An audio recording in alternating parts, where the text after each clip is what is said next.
Hi, my name is Roxy and I will be presenting my ACTL 3143 Supervised Learning project on predicting the severity of breast masses using binary classification.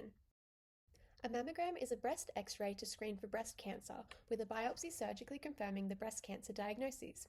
However, roughly 70% of breast biopsies end up benign, thus many patients unnecessarily undergo invasive surgery. Therefore, a model will be proposed to predict whether breast masses are malignant using binary classification from mammographic features alone. The model will reduce the number of unnecessary biopsies, but must be careful as missing cancer is fatal. Therefore, this model will only assist physicians in deciding if a biopsy is urgent or if a patient needs later review. Presented on the left is a mammogram, and features such as the mass's shape, margin, and density can be extracted. Members of the Institute of Radiology at FAU have extracted these features and condensed them into the tabular mammographic mass dataset. This was published by Elter in 2007 and sourced from the UC Irvine Machine Learning Repository. The dataset holds 961 patients across 6 different categories. The predictive variables include age, with nominal categorical variables, shape, margin, and density all having integer types. The binary target variable severity presents malignant as 1 and benign as 0. We notice the non-predictive BI-RADS column a subjective score from 1 to 5 that physicians use to assess the likelihood of breast mass malignancy.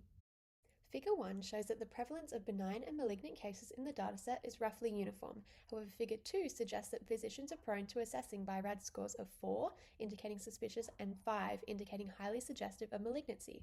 This implies that physicians are unsure of most masses they encounter, suggesting that they lack trust in their judgment. This provides motivation for building a strong model to assist in these diagnostic approaches. As a non-deep learning baseline model, a basic decision tree was chosen. This model was built using scikit-learn's decision tree classifier algorithm and a max depth of 4 for interpretability. The decision tree architecture has an initial decision in the root node before splitting into the decision nodes.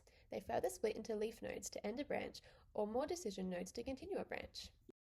The decision tree architecture can be understood via the model output.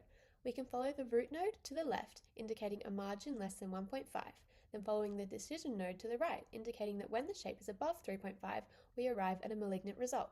Given the ease of interpretability, this model would highly suit physicians in regular diagnoses. The chosen deep learning models are strong and flexible for categorical data. The first model is a dense multi-layer perceptron, a basic feed-forward deep neural network with one-hot encoded inputs. The embedding model, however, uses integer-encoded embedding layers for the categorical variables, aiming to reveal complex relationships.